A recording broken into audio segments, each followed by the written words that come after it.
Ây giời, làm một vài video lại cắt tóc. Hello, xin chào tất cả mọi người đã quay lại với anh Trắng Á Dơ. Xin chào anh em nhé.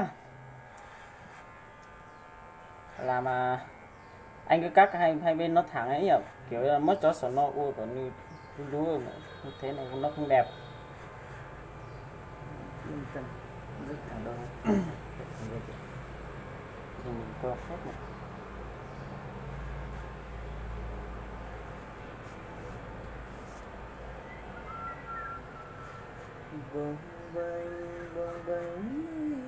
Anh em nào có nguyện vọng cắt tóc thì Xuân Tần 1 nhé.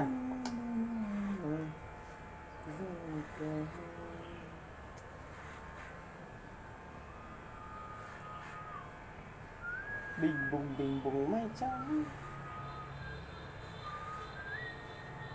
Có tỏ sinh khái à? Những chỉ ta này. Quả nâu.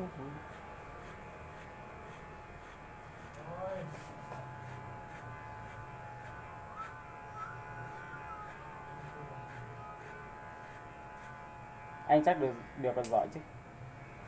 Nè. Đã bảo thi là 2 môn mình đã tin nhỉ? Thi lại 2 môn. Thế về nhà không được, không được thi à? Em cũng chả thế, kỳ 1 cũng chả thế. Về nhà không biết lịch.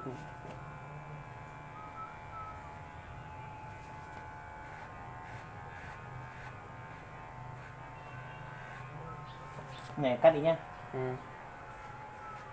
Cắt cong lên.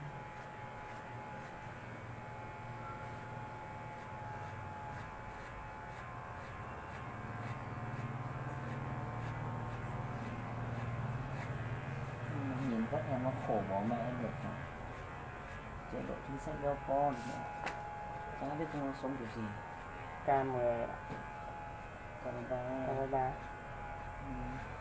Thế bên nữa ăn cơm thì có cứt cơm mà ăn. làm gì bây giờ không có. Chả đi ăn cơm suốt đi. Hả? Chả đi ăn cơm suốt đi. Mấy cái đứa trong này nè, cái lan này nè. Em mới bảo nó khổ đấy. Thế không nói chung là K33 là không được đâu. Thì nó đéo được hộ nghèo nữa, nó thoát nghèo nghèo rồi. Giờ mới khổ nó.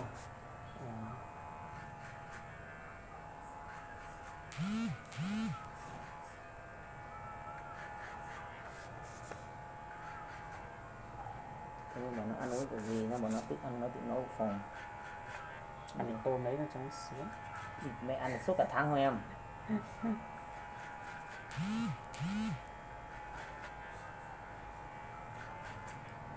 Thật ăn mì tôm mình kiểu như là không như nhỉ, thay đổi Nó tự kêu phòng rồi thế nào? anh chắc cũng được hộ nghèo chứ. Tao cũng bảo tao thằng nghèo nhất lớp mà để đéo được hộ nghèo này.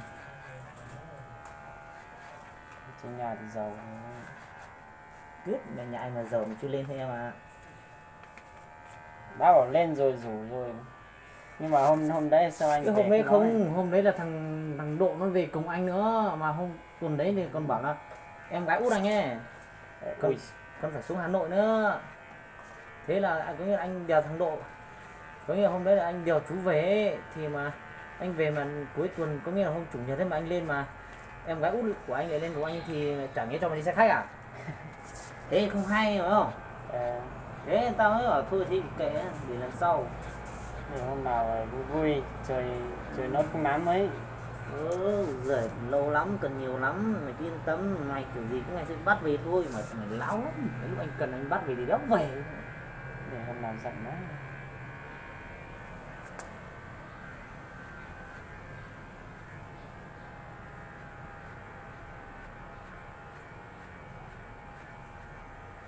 Có gương không nhỉ?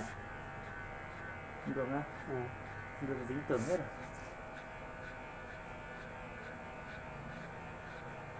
rồi. cái hát lào ở trên cổ em ấy chả biết bôi thuốc gì nó mới khỏi hẳn ấy. Ơ, cái cây để pha ấy. Cái gì pha Không hiểu, không biết cây để pha à? không? Chắc Lào thì phải bôi cây để pha. Rồi đông không hay đông không hả đông á gì Diện đông này chua hò. Nhất là cái cây để pha này. cái gì pha Đây là cho hắc lào coi giờ tí nên muốn nhau có chút hấu à em má ra. không phải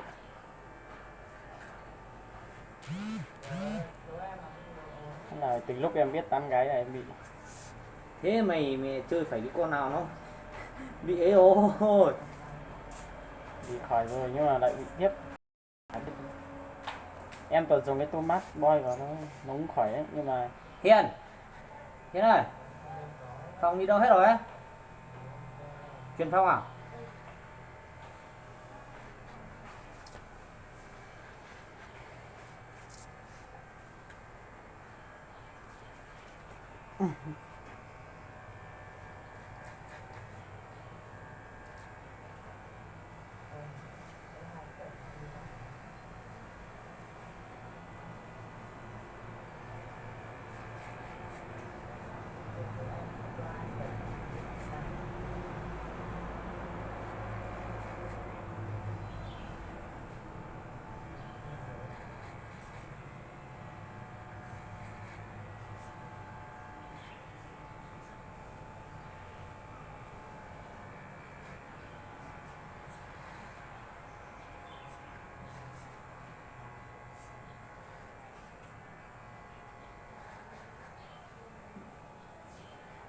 cắt tóc này kiểu như mình có người biết cắt thì thằng cắt ở đây đi quán thì kiểu không cắt không hiểu ý nhau ấy.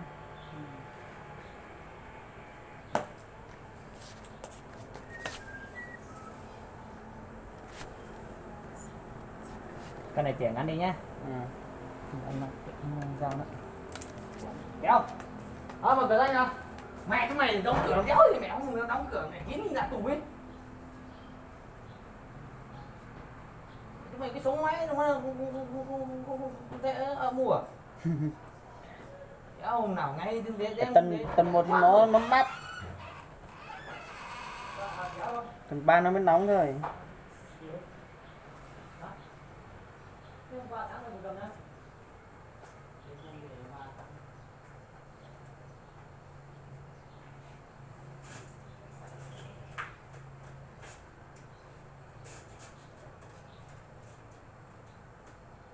chỗ hộp ăn không phải à?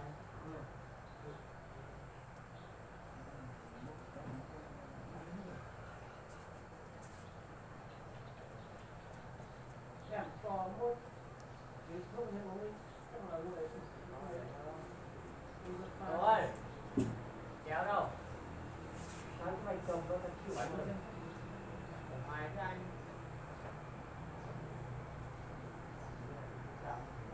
Anh Rơi, thấy chưa?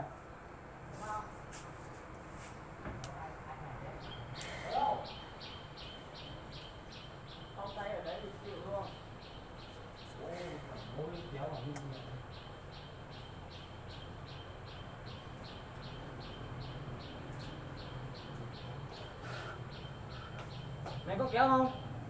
Quên Không, mấy cái thằng này chắc, mẹ kéo chắc rồi. bọn con gái mới biết thôi, bọn con gái mới có thôi. Em là có vùng mất kéo. Ừ? Không có. Em biết đó là chúng có cầm về hả? Em ơi kéo mày em đâu ăn nào?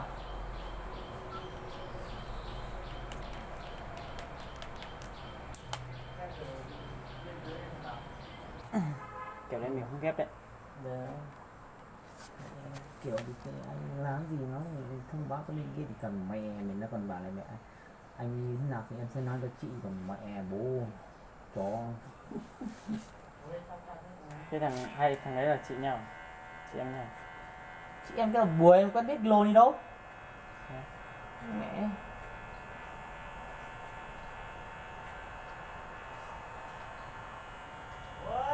lên trên kia thì mẹ là con Nhiên kia nó mời cái bọn này đi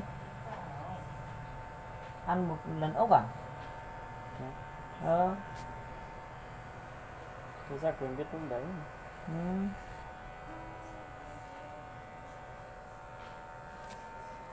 Anh nói anh gặp anh nói nhẹ hơn, cẩn thận nhé các em nhé, không biết gì thì đừng có nói linh tinh chết người đấy.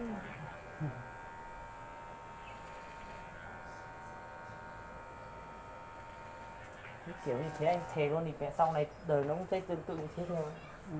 Nó đéo có cái gì hơn được đâu. Chúng mày có tao làm không? Dũng, tao làm à? Không có. Chạy xuống mua đi. Em không dùng chung Và chú ơi, có một vụ tôi nói mất nhẹ có một vụ đây giờ làm đấy chếp lắc này. Ui mẹ mày đóng cũng đầu 2 xoáy à? À 1 xoáy. Một xoáy này. Đây cái trên này mà mẹ có kéo cắt thì cắt xong thì sẽ đẹp hơn. Này, mẹ quần này 300.000 móc phát hỏng mẹ rồi. Này làm móc thì mẹ cái gì cũng chả hỏng. Sắt